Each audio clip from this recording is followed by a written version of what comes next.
And I don't even know what I'm saying, but it's time to back up to the truck where we were parked. And I began to cover above me, I covered to the left of me, and he's walking, and we're walking behind us. As we get to the truck, I jump up into the back end of the pickup truck. He gets in, cranks the vehicle. I'm standing in the back of the pickup truck. The lights flow towards a field that was in front of us. Directly in front of me were two huge figures, creatures. I believe that what was stalking me in the woods, I believe that whatever I fired at to the left of my camp was what people refer to as a dog man. But I know what was in the headlights of that truck was not the same creature, because it towered at least another 2 or 3 foot taller than the animals that I had seen in my camp. These were two very large creatures, and I realized that one of them was the exact thing that I had seen in the distance that I believed to be a man in a ghillie suit, and it was not a man in a ghillie suit. It was not a bear. It was on 2 legs, bipedal. That's what I believe was whistling the entire time that I had heard in the woods. That's what my partner had heard whistling. Were the two figures that I observed in the field in front of me, were they working with the other animals? I just say the words. Were they working with the dog man? Were they guiding the dog man? Or were the two large creatures there to protect me? I do not know. My partner fires up the pickup truck and we speed out of the area. As I turn around behind me, something was tearing our camp completely to pieces. There are Bigfoot stories from the region. There's supposedly a large, aggressive Bigfoot in Land Between the Lakes. It just goes wherever once. They've nicknamed it Stonefoot. And we even have found Bigfoot tracks up toward the north, close to around the site where the family was attacked. So they are in the park. We stopped and we attempted to report what took place with us. And we were told that we had overreacted, that we had observed what they said was a rogue bear. There are things that I will not say on camera, people that I've spoken with over the years. You have to understand that the law enforcement field is a tight brethren. There is an unwritten rule that you will not talk of anything coming out of the park. I mean, these guys have pensions, these guys have family. Can you imagine working for somewhere for 20 or 30 years and you're called into the office and you're told that due to the fact you spoke in public about an incident that took place, that you're fired? I believe it's entirely possible that they cover stuff like that. They'd lose a lot of money if people learned that there was something that looked like a werewolf wandering through the park, or possibly even Bigfoot. They'd lose a lot of money. So if one person disappears, or a few people, wouldn't it be, for them, wouldn't it be the most profitable decision to just cover it up and make it look like something never happened? At this point, there are many people that have went missing or have come up, they've been found dead within the park. And this is a phenomenon.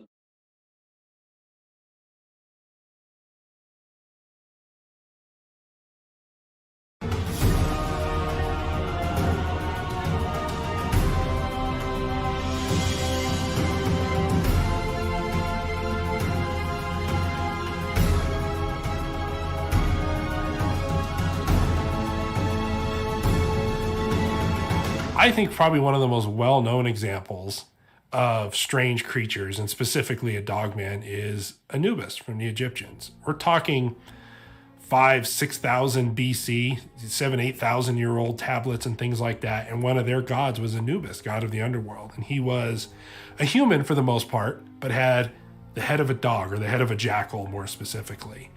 And that's one of the most well-known creatures. And that kind of goes throughout all history here into modern times, where now we have people today talking about seeing these upright walking dogs anywhere from within the woods to coming up to their homes to crossing the road to appearing in their homes. They tend to be very menacing, and that is something that seems to have been a very common storyline with these things throughout history. Regarding Dogman, he's an interesting little set of tales. He's certainly not as popular as the Loch Ness Monster or Sasquatch, but he certainly is fairly well known by folks in the know. I've seen it reported that there's been more sightings of Dogman than there have been of Sasquatch. If they're in your presence, they demand your attention. And that even goes back to the ancient Egyptians, where it was a god and it demanded the attention. So there's definitely something here that stems back to a very long time ago.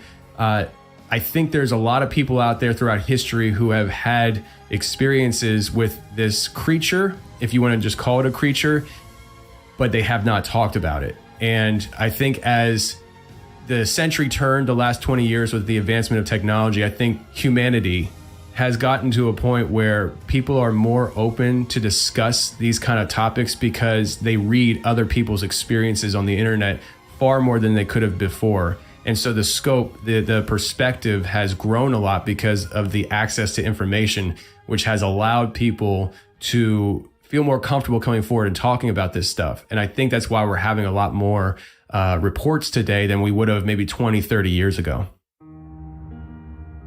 In Dogman encounters, people who have experienced these things all across the United States, they get a feeling of immense dread, of immense evil.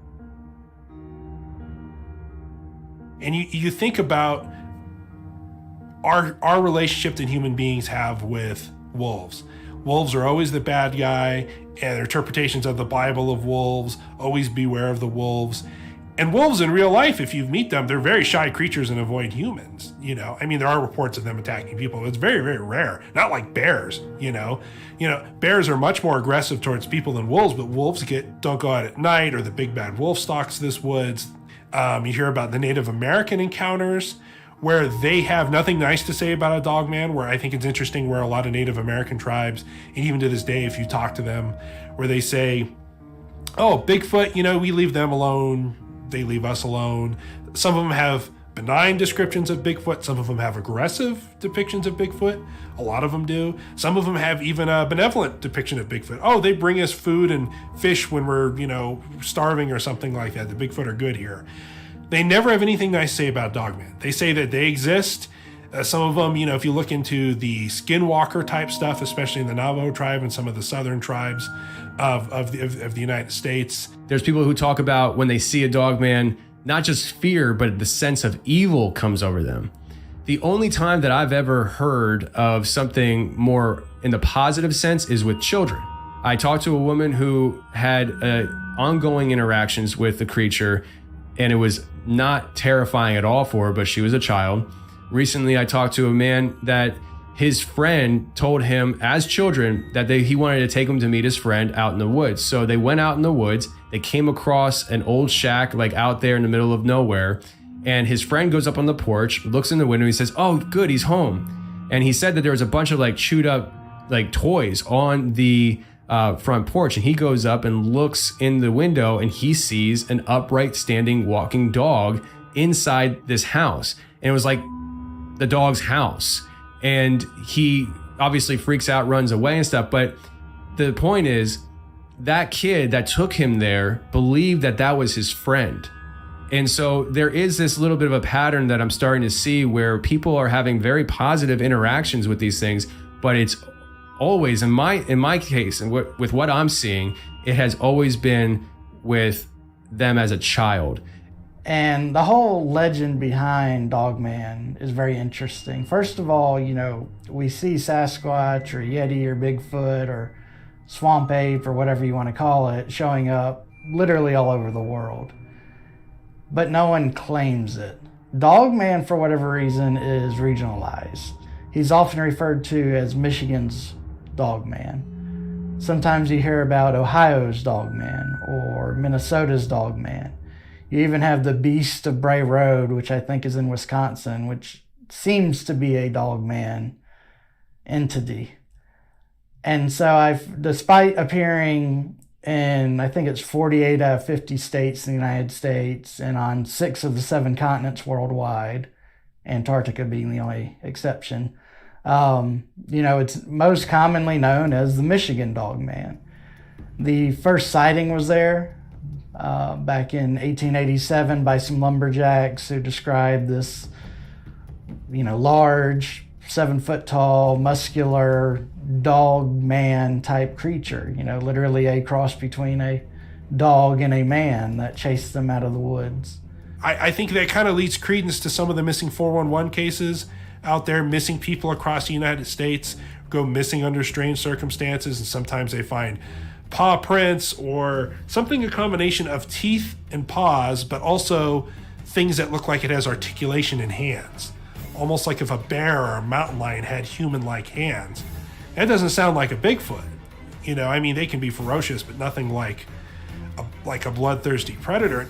What we see with Bigfoot a lot of times is the only reported attacks are in an effort to get away from humans. It's usually, a male Bigfoot, or a female, if it's with young, will start throwing, large rocks or huge tree trunks at people and making these warning noises. And it's more of an effort of leave us alone, go away. Whereas with Dogman, it seems to actively pursue humans as prey, if you accept those stories. And some people have even claimed to have been assaulted by Dogman and gotten away. There's some missing persons or people that have been found dead that the cause of death is attacked by a pack of feral dogs in locations where you wouldn't expect to find feral dogs, like up in the Rocky Mountains. And so some people believe that's evidence of a Dogman sighting. Typically, Dogman is described as a canine head, at least, hence the dog-like features, usually. But there are different reports as to how it looks physically.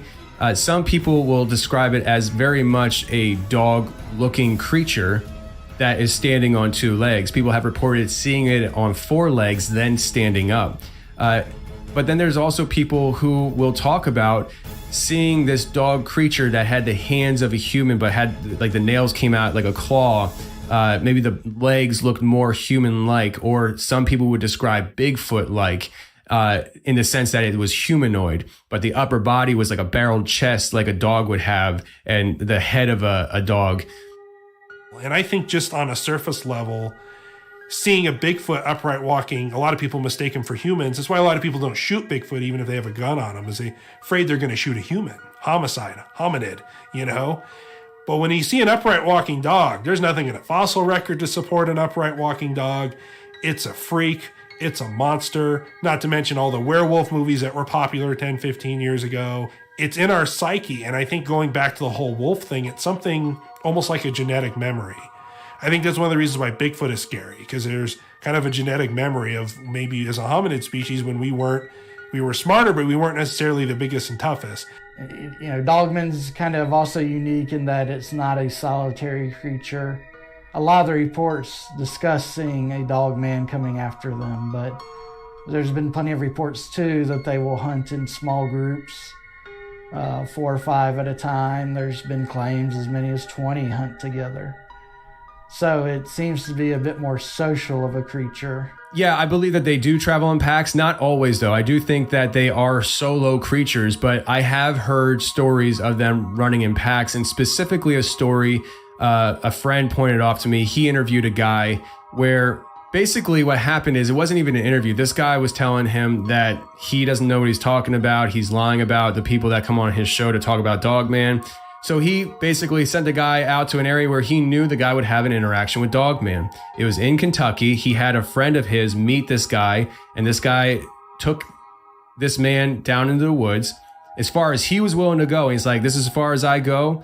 Go down this way and, hang a left, and down in that ravine, you'll have an encounter kind of thing.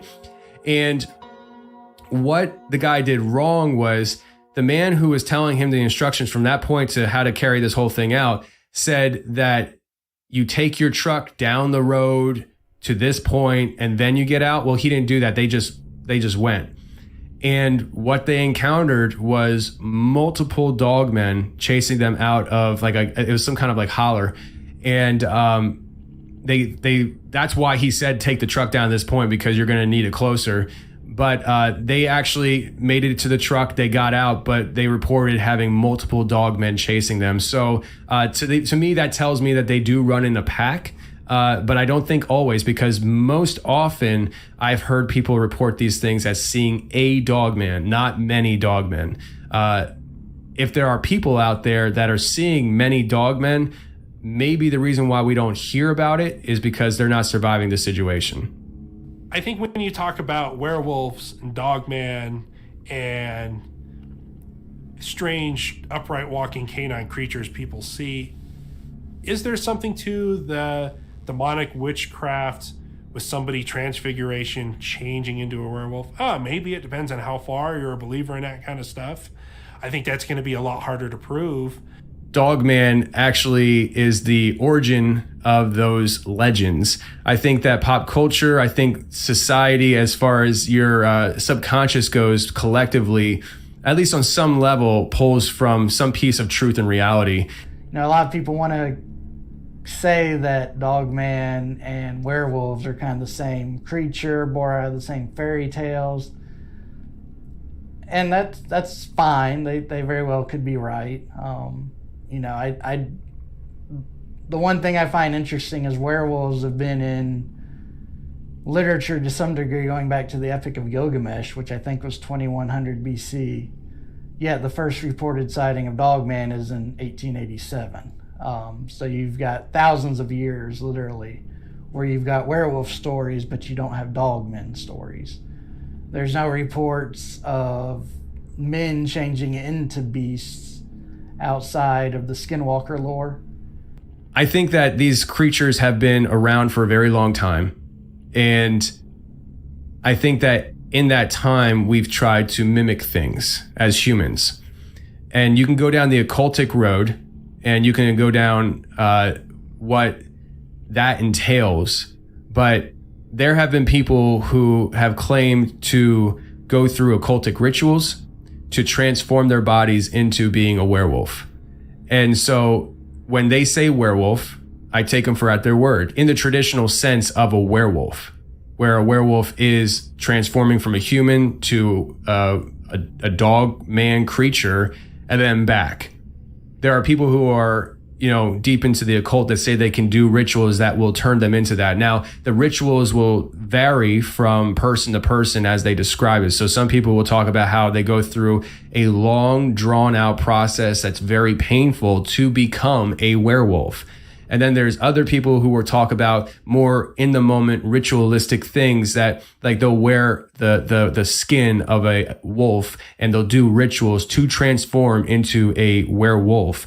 And there's a whole line of thinking with that, where some people believe that when somebody comes across a dog man, maybe they aren't seeing what is actually there, but they're coming under the spell of the person doing the occultic ritual.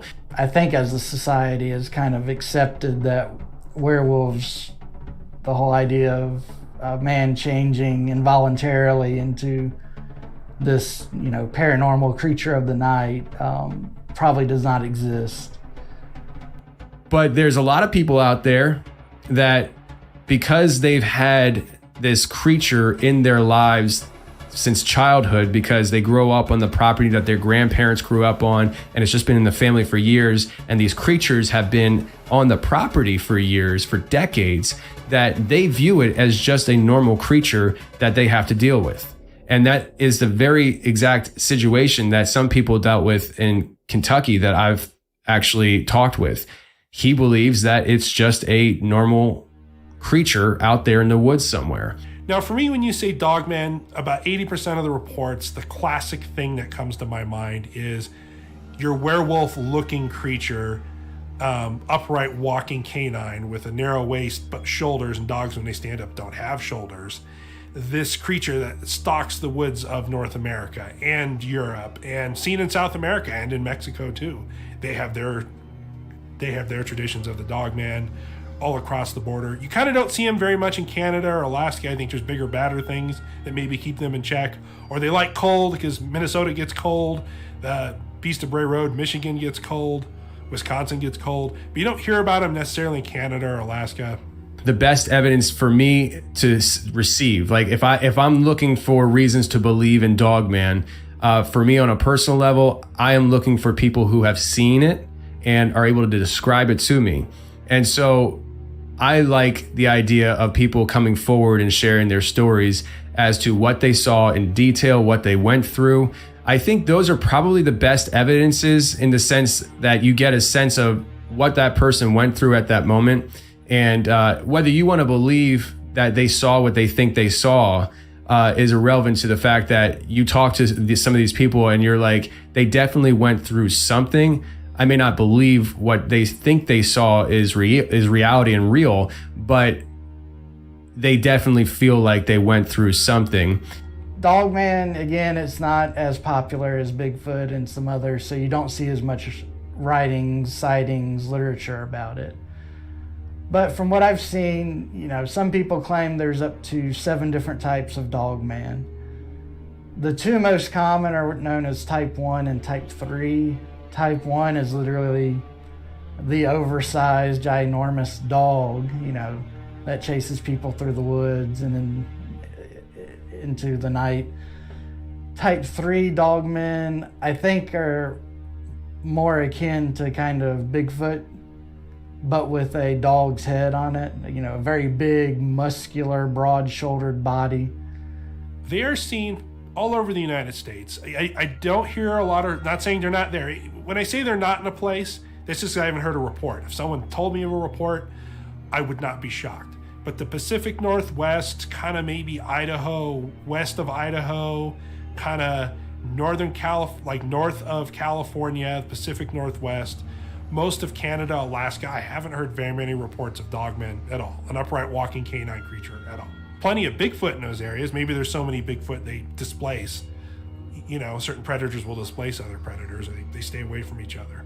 But the southern parts of the United States, pretty much Florida, Georgia, South Carolina, all the way through Texas, all the way through the southwest of New Mexico, Utah, Nevada, Southern California, even going on up as far as like Fresno and through the Sierra Nevadas. I think that they're kind of all over. And I view Dogman very much in the same light as Bigfoot in that sense, because just this morning, I had somebody reach out to me on Instagram asking if Dogman is in Arizona. And though I didn't have any specific cases in my folders or anything like that of Dogman being in Arizona, I've heard of Bigfoot being in Arizona. And I told the person, if Bigfoot has been sighted in Arizona numerous times, I don't see why Dogman couldn't be in Arizona as well. I think some of the biggest misconceptions about Dogman are that it's a solitary creature that hunts at night, when there's been plenty of reported stories. Again, it seems to be a pack animal, and there's lots of reported sightings of this creature during daylight hours. I can think of one in Australia where a couple was on honeymoon and saw one walking in the brush like it was looking for something, had its back to him, and was a good ways away. But it was, around lunchtime, sunny day, no clouds in the sky. So it was fine being out hunting during the day. You hear a lot of reports in the desert, a lot of reports even by the border, and very hot, very dry climates where supporting a large creature doesn't necessarily make sense, which maybe lends to their more paranormal side. But a lot of people report them there. There's lots of stories of the Border Patrol of immigrants running to them, running from the Los Lobos that runs on 2 feet, crazy stories. And in fact, in Western Kentucky, I've been talking to a guy recently who's had a lot of activity, and he has Bigfoot on his property. He sees them going around his property and sneaking around and doing stuff. And he catches them out of the windows, peeking through the blinds. He catches them. And then they go away for a week and nothing really happens. And a few weeks later, these dogman creatures show up on his property. And they kind of don't want to seem to be there at the same time. Like they avoid each other the same way mountain lions and bears avoid each other, and black bears and grizzly bears avoid each other. And, they're not going to want to start a fight unless they have to, which is an interesting topic all in itself. There are encounters of them fighting each other, which is really, really cool in a very dark kind of a way. And in South America, there's lots of reports. You go on YouTube and find some supposed videos. I cannot confirm or deny their authenticity. But there are some scary videos of rural villages of these things stalking around and that kind of stuff. There's not as much evidence regarding Dogman as there is for, the Loch Ness Monster or Sasquatch or whatnot. And I don't know what the reason for that is, other than maybe it's very easy, I think, to get some of the Dogman sightings confused with Bigfoot sightings, so they may be lumped into that group. There's also been a lot of hoaxes. There was a famous set of film known as the Gable film. It was shot, I think, in the late 70s or early 80s on 8mm film of a family kind of playing out in the snow, chopping wood, playing with the dogs and all that, when this dog man shows up. And I think it was back in 2007, the man that shot Mr. Gable, who shot the tape, finally confessed that it was a hoax. The dog man entity, it is hard to see in that film, but it does look unusual. And he even went on one of the History Channel programs to show that it was his buddy in this kind of enormously over-constructed ghillie suit. So there's lots of room for pranks within, well, really any cryptozoological reporting. I think it's a lot like Bigfoot, where if you want crystal clear photographic evidence, I'm sorry, I don't think I'm going to be able to provide that for you. But it's much like Bigfoot. There are a lot of good organizations doing great research where they found very strange tracks out there. If you go on the internet and look, you can find them. I've used them on my YouTube channel and stuff like that. Very they look like a dog track, like a dog or a wolf track, but they're kind of extended, which would make sense if something was upright, and they're huge, way beyond any domestic dog could go. I think that there could be a cover-up with Dogman, just like in the sense of other cryptids. I don't think that every morning the president of the United States wakes up and says, I need the latest report on Dogman today. Where are they at? Who have they bothered? Do we need to send in reinforcements? I don't think that happens. But I do believe that there is some kind of black budget operation involved here where there's money funding projects, groups, offices of some kind that does handle this kind of stuff. And I do think that there is a certain level of scientific experiment for governments to create their own chimeras. We have seen governments in the past trying to do such things. And so I don't think that just because we know it happened in the past, it means that it's stopped now. I think maybe they just get better at hiding these things. So there's the aspect of a cover up because maybe they're dabbling in it, but there's also the cover up as in the aspect of maybe they don't want that information out for whatever reason. I can just imagine what it would be like if they came out and said that Dogman's real, don't go into the woods, I think it could be something that would be very sensitive. Bigfoot is generally like a giant, generally flat-footed version of a human foot. And Bigfoot can't really have arches because they're so big, they would crush them. So Bigfoots leave big, flat, almost kind of rectangular foot, where this is a very,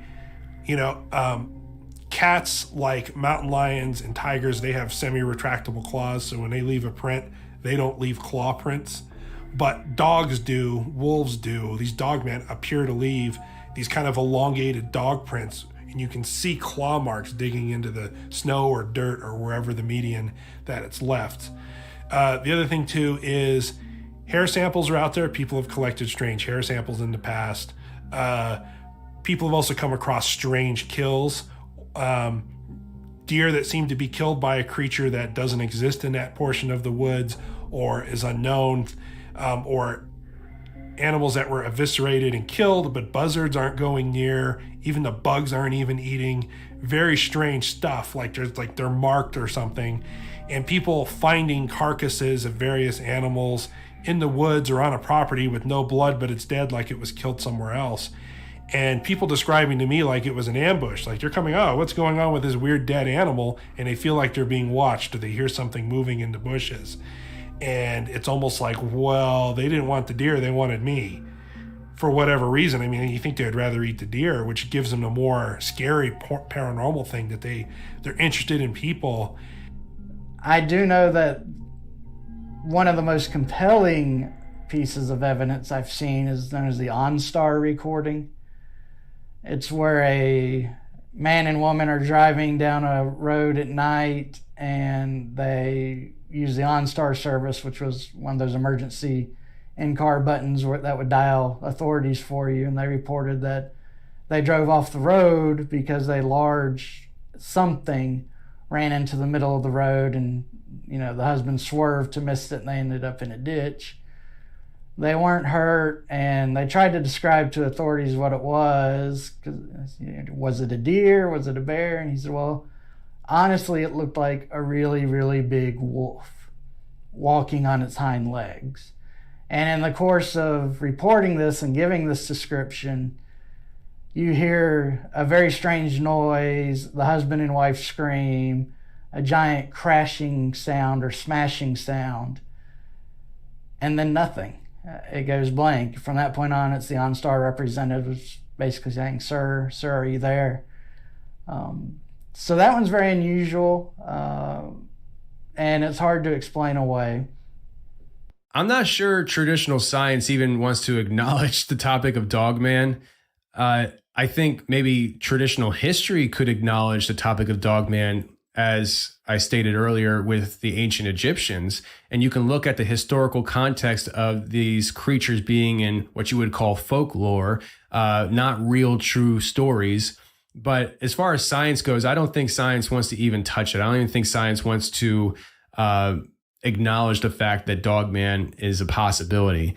I think Dogman is a far more extreme topic to consider for science than even Bigfoot is. And we know that Bigfoot is something that they don't want to touch.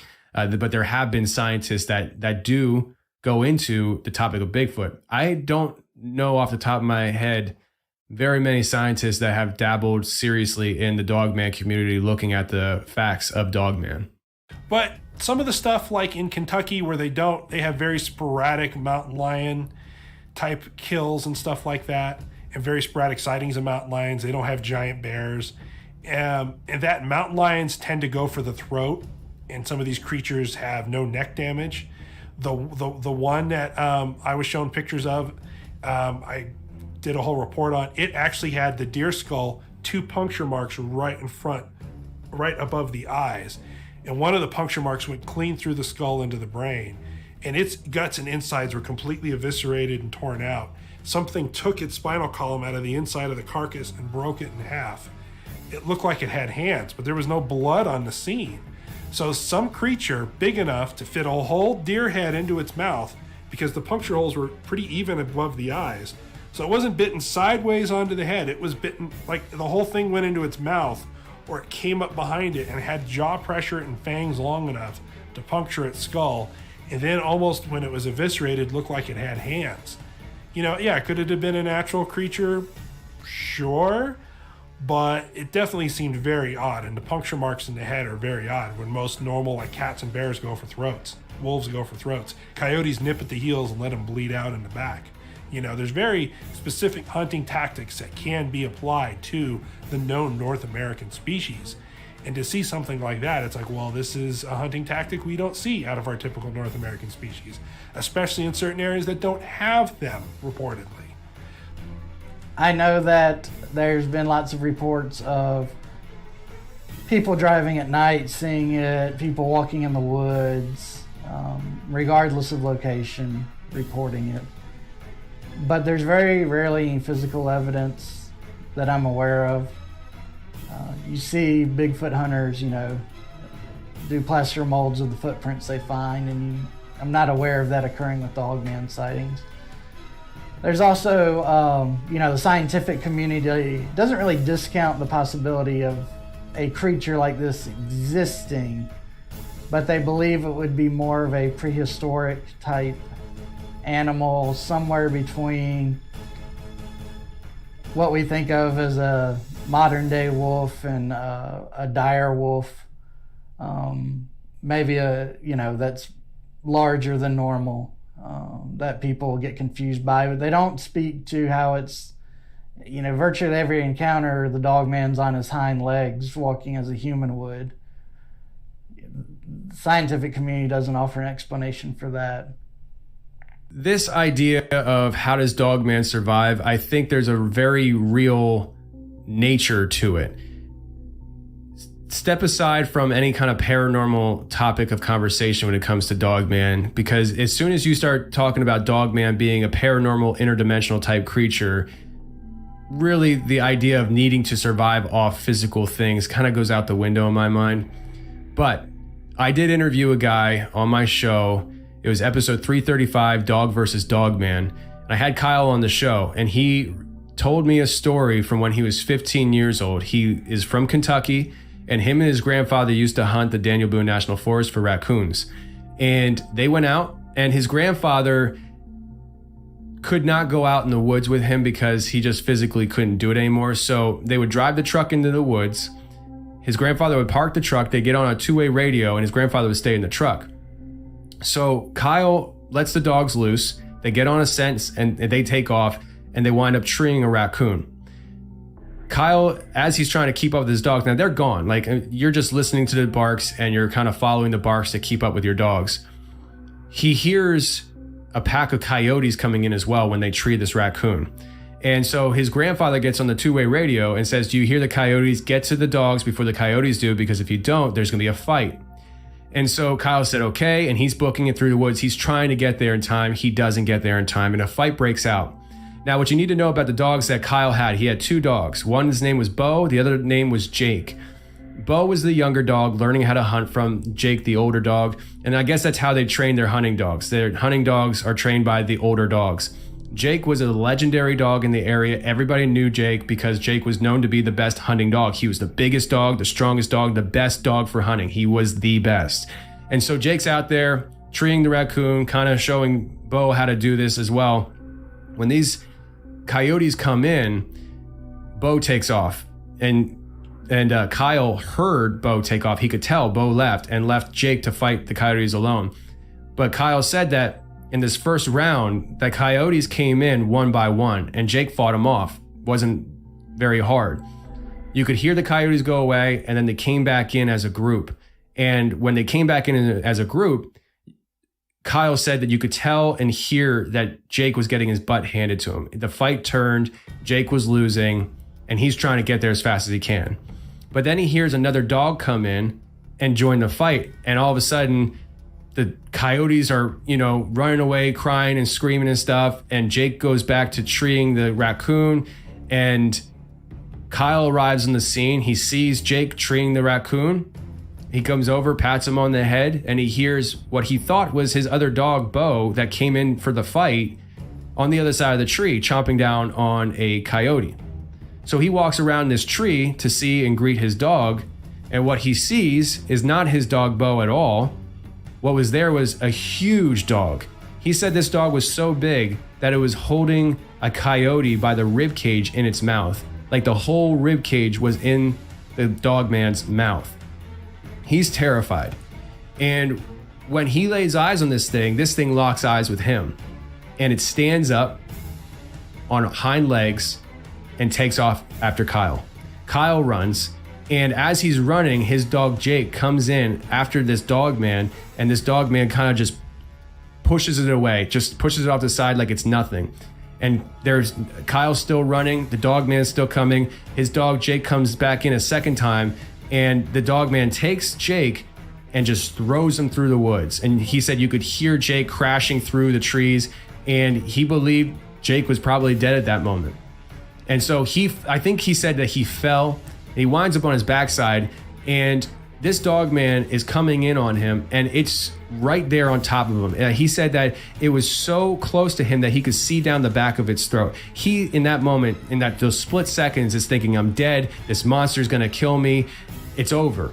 And for the third time, his dog Jake comes running in, broadsides this dog man, and they get in a fight. He gets up and starts running away, calling for his dog, but all he hears is this dog man shredding his dog to pieces, like literally destroying his dog. And so he's filled with tears, crying, running for his life out of the woods. He's fired. I believe he fired off a round into the sky when he hit like an opening, calling for his dog Jake. Jake doesn't come, and he gets back in the truck, tells his grandfather to take off. And so they take off, and he tells his grandfather what happened. His grandfather told him that if you're going to spend time in these woods, you need to understand there are things out here that you're not going to understand. His grandfather knew these creatures were out there. And the next day they come back looking for Jake. They can't find him, but his grandfather leaves a coat out there for the scent in case Jake survived or Bo comes back. They go back out that evening and they see a dog alongside the road, and they get out thinking it was Bo, and it turns out it was Jake. Jake actually survived the attack. His ears were shredded like noodles, he said. I mean, his dog was in really bad shape, but his grandmother actually nursed the dog back to health, and Jake actually lived to be an old dog and went out hunting again. He said Jake was never the same hunting dog again, but he did go out hunting and doing what he loved to do. I say that story to kind of draw this picture of a very natural, real environment. And in that environment of hunting, where a dog is treeing a raccoon, wanting to kill the raccoon is food. Then there's coyotes coming in on the dog because the coyotes view the dog as food, and they think that they can all gang up on the dog and kill it. Why would they kill a dog? To eat it, right? But that doesn't happen because this dog man came in during that fight and wound up going after the coyotes and killing one and eating it, right? There's something about the coyotes that brought in that dog man. Maybe it was the howling. We're not sure. But one thing's for sure is it wasn't coming in to save Jake. It was coming in because it heard food. And so I think there's a very real natural survival tactic here where it's just hunt, eat, survive. And so if these creatures are physically real, not paranormal in any nature, just physical creatures out there existing, then I think that their survival tactics is simply hunt, kill, eat, survive. Just a lot of strange phenomena, but I think the biggest bulk of information, much like Sasquatch, is through eyewitness encounters. I've talked to people who are trembling with tears in their eyes as they told me their encounters, some of them from 40, 50 years ago. Dogman has only kind of recently been in the vernacular on YouTube, on the interwebs, that kind of stuff, in the last 10, 15 years. 20, 30 years ago, yeah, maybe you heard of the Michigan Dogman or the Beast of Bray Road, but those were very localized reports. Right now, by and large, we have nothing but reported incidents from individuals or small groups to go by, which it's hard to buy into a creature really existing, but for, again, it's probably the most reported cryptid in the world. Now, how people in Michigan and in the western United States, the southern United States, Canada, England, Australia, Singapore are all describing the same creature more or less, that one's beyond me. I can't explain it. So it does lend some probability that there's something going on here. You have people who claim to have seen Dogman hunting coyotes and killing them and eating them, very physical. Well, you also have people claiming to have seen Dogmen do supernatural things. So some of the things that we have heard on my show, and you can say that it's not a Dogman, or maybe it is, but we've heard on my show people talk about how they're in their home and these creatures appear in their home. There's no broken door. You didn't hear it come in. All of a sudden you open your eyes and it's standing there in your bedroom watching you sleep. These creatures are known for that kind of activity. So there's a real paranormal angle there. How does it get there? How does it get in? Is it just sneaking in through a window and we can't figure that out? Or is it appearing? One could argue that somehow it got in the house and, it's standing in the middle of your room, just watching you sleep. Maybe, But then we have people who are involved in witchcraft. So I have a friend, and he tells this story where he was interviewing a woman for, I believe, a book that he was writing. And she was a witch, and she was talking about the school of mystery that she was learning how to be a witch in. So apparently there's schools of mystery out there. So it's not just in Harry Potter. There's actually schools out there that teach witchcraft and people how to do sorcery. And she was attending one of these schools, and she said that in one of the classes, she was learning how to open portals. And when they opened up a portal, what she saw come through was an upright walking dog. And so where are these things really coming from? We have other people talk about their experiences with Dogman and how at one point in time they thought it was a very physical creature, but then as they got more information about that encounter, because they had it with multiple people, other people saw things that wasn't what they saw in that moment, leading that person to believe that there was a paranormal angle to this. There's this theory that's going around where people believe that maybe these are interdimensional creatures, and the longer they're in this dimension, the more physical they become. That might explain some of the things that people claim to have seen, or that we've seen ourselves, such as the video that I talked about earlier with the man on Facebook, where in that video, people saw it live happen, where this thing ran by the camera and it looked transparent. You could see it, but there was parts of it that looked transparent, like it was almost metaphysical. And so this idea of metaphysical Dogman does circulate around, and I do think that there is some teeth to those arguments as well. And the more you collect stories, the more you start drawing this picture of this creature being physical, but not always physical. So does that mean that there are two different creatures? Does it mean that it controls if it's physical or not?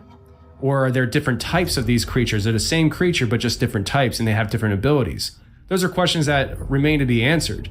But the fact is, there are a lot of people out there claiming to have seen Dogman do very paranormal things. And I think those people need to be given credit and paid attention to just as much as anybody else who say that they just saw a Dogman walking across the road and it seemed very physical. In the Bigfoot world, if you see one out in the woods or one crosses the road or something like that, no one's going to have a problem with you sharing your story.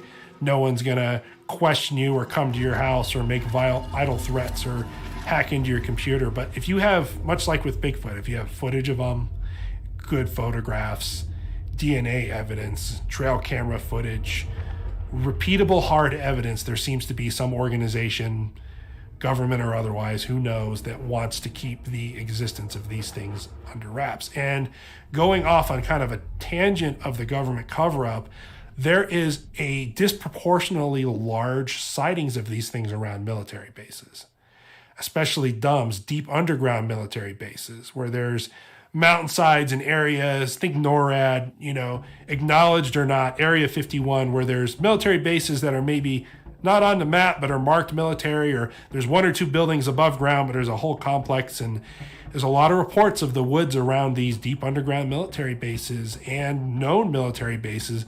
It's almost like they're a guardian, or that they were let loose, or that they were set out there, or what business they have that the military knows about them. And there's even some insiders that have come forward saying that, yeah, they have tracking collars. Some of them are a natural creature that's been around for thousands of years, and other ones are genetically modified, and they have a tie to the government. The government knows about Bigfoot and they track them. They also know about these creatures and they track them too. Again, it's not a critter that seems to garner a lot of attention compared to more of the popular cryptids.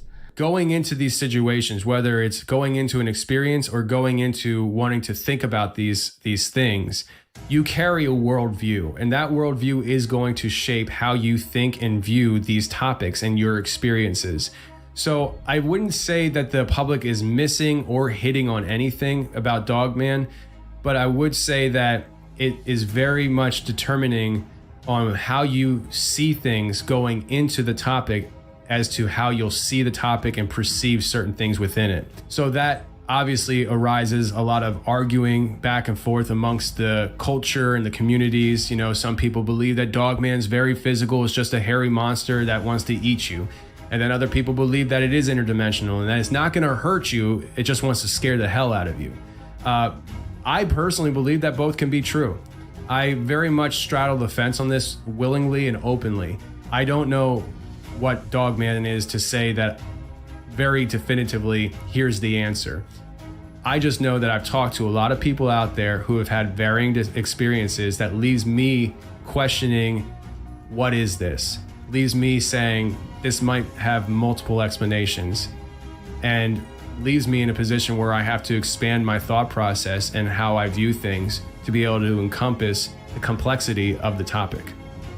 Is it real? There's so many reports of it, it's hard to say that it's not real, but there's so much lack of evidence. It's hard to buy into it. So I guess I would be on the skeptical side of it being real. I would not be shocked to find out it's a true entity. I'm pretty open-minded about these things. I mean, even in the neck of the woods I live in, there's reports of people being confronted by this creature. But I guess until I see some more hardcore physical evidence, I'm gonna stay on the side that if I had to lay money down, would say it's probably not real. Cryptids are fun. They make the world a little bit more interesting place, so bring it on if he's out there. I'd love to see evidence of it.